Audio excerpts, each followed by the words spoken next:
హనుమకొండ జిల్లా Bhattupalli youth training సెంటర్లో నిర్వాహకుల ఆగడాలు మితిమీరిపోయాయి. తమకు సరైన వసతులు కల్పించాలని అడిగిన విద్యార్థులను ట్రైనింగ్ సెంటర్ నిర్వాహకులు నిర్బంధించారు. 6 నెలలుగా సరైన సౌకర్యాలు లేక విద్యార్థులు ఇబ్బందులు పడ్డారు. భోజనం కూడా సరిగ్గా లేదని వారు ఆవేదన వ్యక్తం చేస్తున్నారు. ప్రశ్నిస్తే సెల్ ఫోన్లు లాక్కొని రూమ్లో బంధిస్తున్నారని విద్యార్థులు ఆరోపణలు చేస్తున్నారు.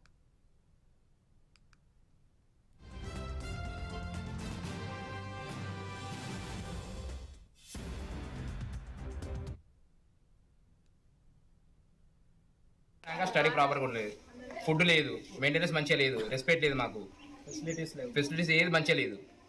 ఏదైనా అంటే మళ్ళీ మమ్మల్ని బ్లేమ్ చేసి బెదిరిస్తారు, వార్నింగ్ ఇస్తారు, మేము ఇక్కడ ఉంటారా వెళ్ళిపోతారా అని.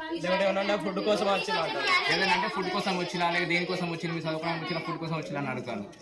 మెయింటెనెన్స్ కరెక్ట్ లేదంటే అది లేదు, ఇప్పుడు ఏంది అని ఇట్లా రివర్స్. వాళ్ళు ఇచ్చే ఫుడ్ వల్ల మాకు ఇన్ఫెక్షన్స్ అవుతున్నాయి, పర్సనల్ ఇన్ఫెక్షన్స్ అవుతున్నాయి చాలా అమ్మాయిలకైతే. మళ్ళీ ఎలకలు కొరుకుతుంటే ఇంజెక్షన్ వేసుకుందాం కానీ పోనిస్తున్నారు. లేరు ఏమన్నా మేమే చేసుకోవాలి. ఫుడ్ గురించి క్వశ్చన్ వేస్తే పని చేయడం జాబ్ చేయడానికి వచ్చేరా అని క్వశ్చన్ రేజ్ చేస్తారు మా మీదకి. అంతా పామ్ ఆయిల్ వాడుతున్నారు, ఫుడ్ అనేది ప్రాపర్గా పెట్టట్లేదు, అమ్మాయిలు చాలా మంది సిక్ అవుతున్నారు. ఈ విషయం ప్రొటెక్ట్ చేస్తుంటే వెళ్ళిపోమంటున్నారు సార్ వెళ్ళిపోమంటున్నారు ఇక్కడ నుంచి. మా రిజిస్ట్రేషన్ క్లాస్ క్యాన్సిల్ చేసినా మేము వెళ్ళిపోతాం, కానీ అట్లా కూడా చేయనంటున్నారు. వీళ్ళు లాకేసి మమ్మల్ని లోపల నుంచి మీతో మాట్లాడనివ్వకుండా, అంటే మాకు ప్రాబ్లమ్స్ ఉన్నాయని మేము చెప్పినాము. చెప్తే మాతోటి సాల్వ్ చేయకుండా మీరు వెళ్ళిపోండి అని చెప్పి ఫస్ట్ డోర్ తీసిర్రు. డోర్ తీసినాక సరే మా రిజిస్ట్రేషన్ క్యాన్సిల్ చేస్తే మేము వెళ్ళిపోతామని చెప్పినాం. వెళ్ళిపోతామని చెప్పేసరికంటే మీరు వచ్చేసరికంటే లాకేసేసి మమ్మల్ని లోపలే ఉంచేసారు, మీతో మాట్లాడనివ్వకుండా, మా ప్రాబ్లమ్స్ మీకు చెప్పుకోనివ్వకుండా. ప్లేస్మెంట్ ఇస్తామని చెప్పిండ్రు, 6 months కంప్లీట్ అయింది, ఇంకా ప్లేస్మెంట్ ఇవ్వలేదు మాకు. 6 months అని చెప్పిండు, 3 months దాకా మాకు ఇక్కడ టైం వేసి చూపించింది సార్. ముందు వచ్చిన వాళ్ళు చాలా మంది ఉన్నారు, అబ్బాయిలు అమ్మాయిలు. ఇక్కడ ఏం చెప్తలేరు, నేర్పించట్లేదు, టైం వేస్ట్ అవుతుందని చెప్పి వాళ్ళంతా ఇంటికి వెళ్ళిండు. మేము వెళ్తాం, అది రిజిస్ట్రేషన్ క్యాన్సిల్ చేయాలంటే చేస్తాం, మీరు వెళ్ళండి, లగేజ్ పట్టుకొని వెళ్ళండి అని ఇందాక వచ్చి డోర్ ఓపెన్ చేసిండు. వాళ్ళు క్లోజ్, మీరు వచ్చే ముందు ఉరికొచ్చి డోర్ క్లోజ్ చేసిండు సాయి సార్. 2 weeks దాకా ఉప్మాని బ్యాన్ చేసి ఇద్దాంరా, మనకి ఏం ప్రాబ్లం ఉండదు, ఇంకా ఫుడ్ బాగానే పెడతామని చెప్పిళ్ళు. ఒక 2 days పెట్టిళ్ళు, మళ్ళీ థర్స్డే నుండి స్టార్ట్ అయింది. ఆ రోజు సాయంత్రం థర్స్డే రోజు నైట్ ఎల్లో రైస్ పెట్టిళ్ళు. రైస్లో పసుపు వేసి కొంచెం కరివేపాకు వేసి పెట్టిళ్ళు, అంతే. రైస్లో ఏం లేదు, పచ్చడ లేదు, చారు లేదు, ఏది లేదు. ఏంటి సార్ ఇట్లున్నదని అడగడానికి కూడా ఇక్కడ మేనేజ్మెంట్ ఎవరు లేరు. మేమే రైట్. ఇక భట్టుపల్లి యూత్ ట్రైనింగ్ సెంటర్లో నిర్వాహకుల ఆగడాలు రోజు రోజుకి శృతి మించిపోతున్నాయి. సౌకర్యాలు లేక విద్యార్థులు తీవ్ర ఇబ్బందులు ఎదుర్కొంటున్నారు. ఇదే అంశానికి సంబంధించి మరింత సమాచారాన్ని మా ప్రతినిధి తిరుపతి అందిస్తారు. తిరుపతి. యూత్ ట్రైనింగ్ సెంటర్ నిర్వాహకుల ఆగడాలు వెలుగులోకి వచ్చినటువంటి పరిస్థితి కనబడుతుంది.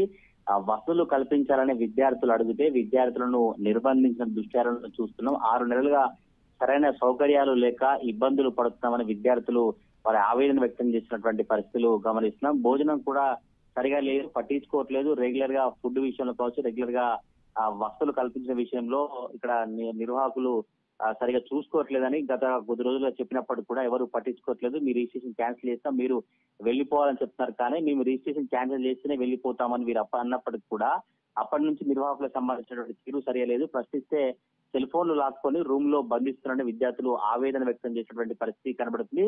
టీ సెంటర్ లో డ్రైవర్లు సైతం మా పైన పెత్తనం చేస్తారు, ఇక్కడ ఇన్ఛార్జ్ ఎవరో తెలియక అసలు సమస్యలు చెప్పుకోలేక సతమతం అవుతున్నాం. గత 6 నెలలుగా తీవ్ర ఇబ్బందులకు గురవుతున్నట్టు విద్యార్థులు మీడియాతో వెల్లడించారు. ప్రశ్నించిన వారిని ఇబ్బందులకు గురి చేస్తూ ఇష్టం లేకుంటే ఇంటికి వెళ్ళండి అని వారే దబాయింపు చేస్తున్నారు. ఆహారం సరిగా లేదా అని చెప్పినప్పటికీ కావచ్చు, గతంలో అనేక సంబంధించిన వస్తువులు కావచ్చు, ఆహారానికి సంబంధించి చెప్పినా కూడా ఎవరు పట్టించుకోవట్లేదు. ఇప్పటికైనా యూత్ ట్రైనింగ్ సంబంధించినటువంటి ఉన్నతాధికారులు కావచ్చు, వీరంతా స్పందించి ఇక్కడ ఇటువంటి సమస్యలు తలెత్తకుండా ఈ నిర్వాహకులు కావచ్చు, డ్రైవర్లు మాపై పెత్తనం చేయకుండా ఇటువంటి సమస్యలు మళ్ళొకసారి రాకుండా చూడాలని వీరు చెప్పినటువంటి పరిస్థితి కనబడుతుంది. అయితే సమస్యలను మీడియాకు చెప్పుకునేటువంటి ప్రయత్నం చేస్తున్న నేపథ్యంలోనే ఒక్కసారిగా అక్కడ ఉన్నటువంటి సిబ్బంది తలుపులేసి రూమ్ లో నిర్బంధించారు. ఇది సరైంది కాదంటూ కూడా విద్యార్థులు వారి ఆవేదన వ్యక్తం చేసినటువంటి పరిస్థితి కనబడుతుంది. మరి ఈ వ్యవహారానికి సంబంధించి అధికారులు ఎట్లా స్పందిస్తారు, ఈ విద్యార్థులు ఎటువంటి నిర్ణయం తీసుకుంటారు, ఇప్పటికైనా భట్టుపల్లి యూత్ ట్రైనింగ్ సెంటర్ నిర్వాహకుల తీరు మారుతుందా, లేదా వస్తువులపై మంచి వసతులు కల్పించే దానిపై దృష్టి పెడతారా, లేదంటే ఇలానే నిర్వాహకుల తీరు కొనసాగుతుందా చూడాలి. Suvarna. Right. Thank you for the updates Tirupati.